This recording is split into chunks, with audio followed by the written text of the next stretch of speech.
You have to drive a stranger's expensive sports car coast to coast. Because it's not yours, you are responsible for every dent, scratch, and drop of bird poop. By the way, you don't even know how to drive stick. I bet you're not going to take that thing off-roading. Well, on a metaphorical level, you're already doing it. Let me explain.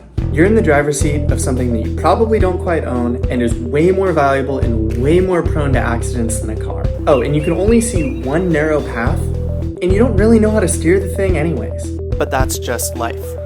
Or so we're led to believe. I'm in it with you, which is why I'm going to show you how to steer. Or at least tell you about the process to learn it that I uncovered that's begun to work for me. I call it the rock climbing method. If you're like me, you've needed a change for a while. And you've done everything. You've watched the videos, you've made the lists, you've set the deadlines for your actionable goals, but you still feel like you're living someone else's life. A life that has been assigned to you instead of designed for you. And you're afraid of where it will go, but you can't turn off the path because you're in someone else's car that you can't afford to take off-roading. Not to sound overly dramatic, but the trajectory of your existence is at stake, my friend, as is mine. Even though I believe this video will help you, there are no easy fixes. Your change isn't going to happen overnight, and your life isn't going to feel any different. Coming to bed, honey? Yes, dear.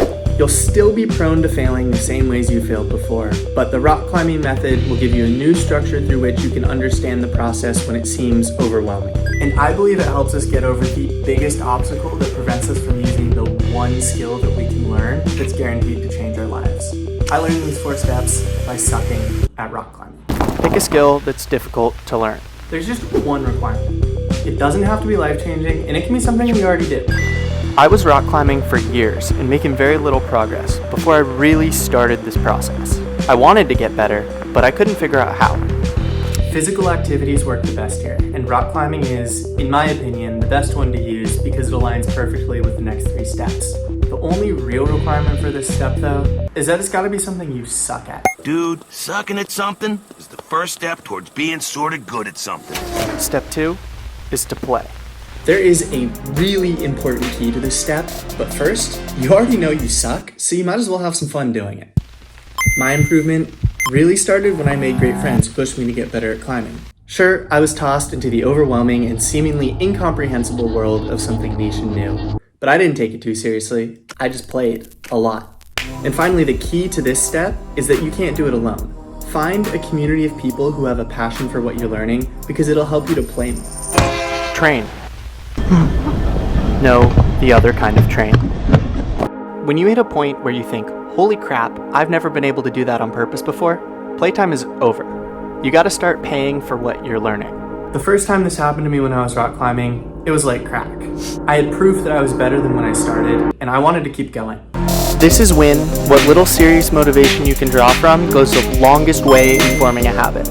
It's when efforts and returns are still balanced, so you can see huge improvement and get over the laziness that usually stops you. Which is why this is the hard part, where you really need to force yourself to work. The price you pay for learning anything difficult is time and pain. But because I'd passed through step 2, I was loving it, and you will too. The last step is to internalize. I ripped this one straight from Atomic Habits by James Clear.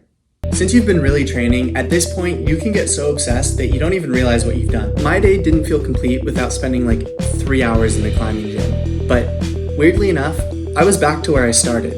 Progress slows thanks to diminishing returns, and I felt like I was getting nowhere, but I was still doing it. I didn't really mind.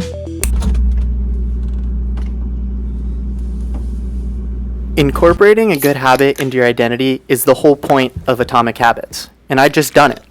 If you've been following along, congratulations. You just proved to yourself that you have the overpowered and life-changing skill of consistency.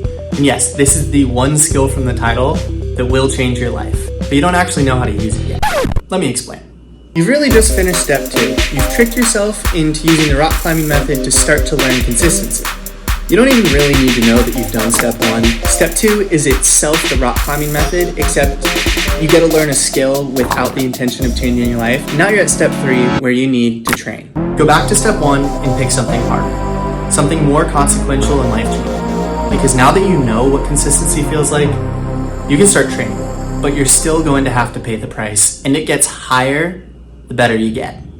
Time and pain. It's a long road, but the further you go down it, the more the car becomes your own, and the more you're able to steer off the predetermined path to make your big change. To get further off the main roads, I have explained to you the easiest way I've found to travel.